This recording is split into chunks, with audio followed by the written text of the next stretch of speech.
Today, what we're doing is we're elevating the conversation of liberal arts, the power of its flexibility and the preparation that it provides to our students as they leave the experience on our campus and move into the world. So to do that, we're going to be engaging with a group of Bowdoin alumni, all who have a degree from Bowdoin as undergraduate students and a liberal arts experience, and they're going to reflect on what that experience was like as a student and what that has meant for them in their lives since. As you reflect back on your liberal arts education, both the general education at Bowdoin and specifically your majors, how do you think about what was most important in what you got out of your experience at Bowdoin?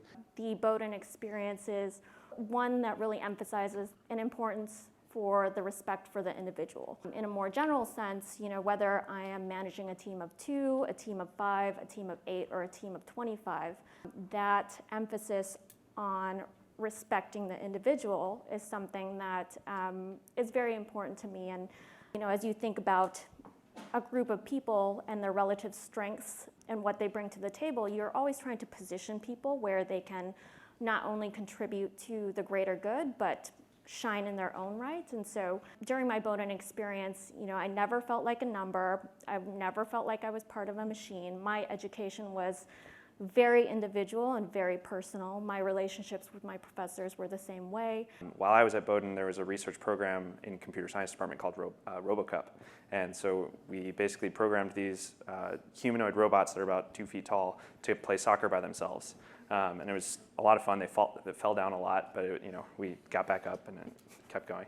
But it was the kind of problem where there's no right answer. There's no solution set in the back of the book. There's nothing, people around the world, we're competing with graduate schools from around the world, flying all over the place, and there's no right answer. And the tools that Bowdoin provides in terms of how to learn, how to grow, how to solve these problems, and then being able to actually do that was really cool. A big part of what I do is I present data to clinicians and physicians, and also learn from them what they want to see when they want to evaluate quality and cost internally in the hospital.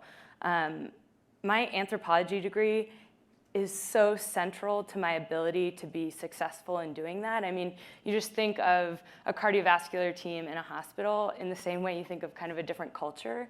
It's a whole different language, it's a different way of being, different personalities. And the skills that I was able to gain in research especially have served me incredibly well. It's a big part of why I'm able to do what I do.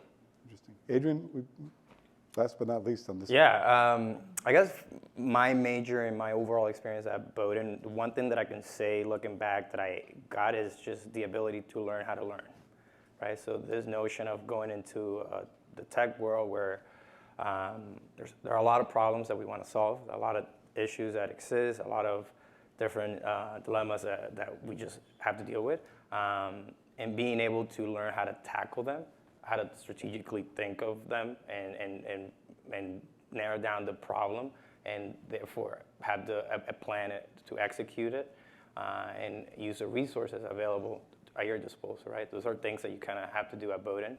In every scenario at Bowdoin, you're forced to engage with different issues, connections with individuals, and these are things that are easily translatable to the workspace, especially in tech. So here's an unfair question that I just thought of, actually. But what do you think was more important in the process of becoming an educated person? What you majored in, or the general Bowdoin experience you engaged in? Now just keep it on you, Adrian. Yeah. I think for me it was the general education. I went to Bowdoin without really knowing what I wanted to major in.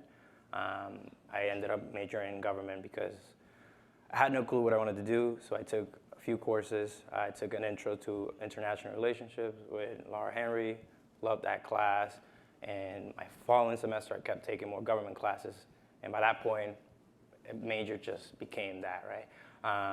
And I was glad because there was a genuine interest in that field. I wasn't thinking on how am I going to translate this into a career. Well, I started doing that my junior year when I was getting closer to graduating. But at the time, I was just interested and genuinely curious on that major. But the overall experience, the people that I met, the conversations that I had, the individual interactions and connections that I created with my professors, as well as studying abroad and all these different activities, all that play a major role in the person that I am and sort of the work that I'm doing and hopefully will continue to do moving forward. Yeah. Seth, what do you think about that? Yeah, Bowdoin shaped me like tremendously, for sure. So I've been out of school now for 7 years, class 2010. And I mean, thinking about the person that I was in 2006 when I started at Bowdoin, it's amazing. It's really amazing, the person that I was in 2010, and it's all good things too. Definitely all good things. Adrian? Yeah, I wanted to say, kind of piggyback on something Seth said about how different he was before Bowdoin and then after, and also the fact that he had a lot of folks that came from different backgrounds around him. That diversity is something that was very unique to me. I think when I think of my experience before Bowdoin, I'm the first one in my family to go to school, and so going to a place like Bowdoin was life-changing because I was exposed to so many people, bright people from all different backgrounds. I think Bowdoin really, it teaches you to jump into things and try things and be inquisitive and speak up when you don't think something's right or you have questions about it. And I think that inquisitiveness is a real key to what's enabled me. I mean, I've learned a lot of what I need to know on the job. And if you can think dynamically, I think it serves you enormously well. Critical thinking is something that's emphasized in all of your classes. Class sizes are super small, so you can't get away with not critical thinking. There's no space for someone who just wants to sit in the back of the classroom and not talk. Like, that will not happen. Had I wished for something more and something to do over again, I almost would have wished I did a 5th year just so that I could take more breadth. Clara, let me come back to you, having started with you, and shift gears to the world of technology and entrepreneurship that exists here in broadly Silicon Valley and the Bay Area, and think about the two forces, at least as we see them from the college and university perspective, of engineers and coders on the one hand, right, and humanists and social scientists on the other hand. Can you talk a little about your own sense of what's the role for each? The two main things that I think are most important at this point are truth and privacy. And I'm super lucky to work for a company that values those both. But what I think it means for people entering the industry is you really need to come at things from a human perspective. And it's very easy to forget, especially when you work for giant companies that are doing or not giant companies that are just doing things that are changing the world. There is that ambition, there is a certain level of aggressiveness to always be pushing things forward. And I think it's really important to have people, whether they're on the coding side or on the business side, it's really important to have people who can step back, look at the big picture, and ask what's the right thing to do. You're the coder engineer person, Sure. right? Yeah. So how do you think about this challenge from your perspective here? Yeah, so I think it ties back to the value of a liberal arts education. As an engineer, being able to both interact with the people that went to an engineering university that have come out of that program with really technical skills, but then also being able to go the other way to a marketing person or salesperson and be able to explain what's going on without getting too deep technically is very, very powerful. What's your best memory of Bowdoin? Spending 4 months in Europe studying abroad. Where? Barcelona. Cool. Wills? I think mine was going to Istanbul for the RoboCup competition that I remember. So it was funny watching the professor especially dressed up in tourist clothes and wandering around. So. Seth? I think one of my best experiences at Bowdoin was getting involved with the radio station, the student radio station. Made a lot of really good friends, and it was just a really wonderful time. Skye? I mean, I really loved almost everything.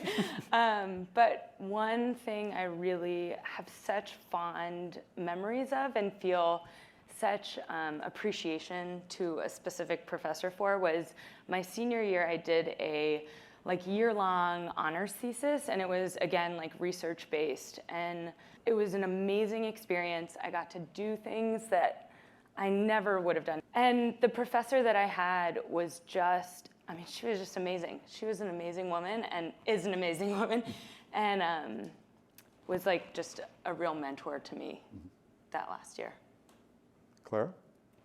So I was part of the Asian Students Association for all 4 years that I was there, and every year we put together an annual show, which was a third comedy, a third design, and a third dance. And so, every year that was probably the most exciting thing, but specifically senior year was the year where everything went wrong, but it was still great. And it was just such a joy to be able to kind of showcase all these talents for the student body, and also throughout the rest of the year, just see different student groups bring their best on stage as well. Well, thank you, Adrian, Clara, Skye, Seth, and Wills. 5 amazing polar bears, and we're really grateful for your willingness to share your wisdom and thoughts and talk about Bowdoin and your life after Bowdoin and so forth. It's been really quite interesting. We could keep going here. Okay, we just get give a hand for our 5.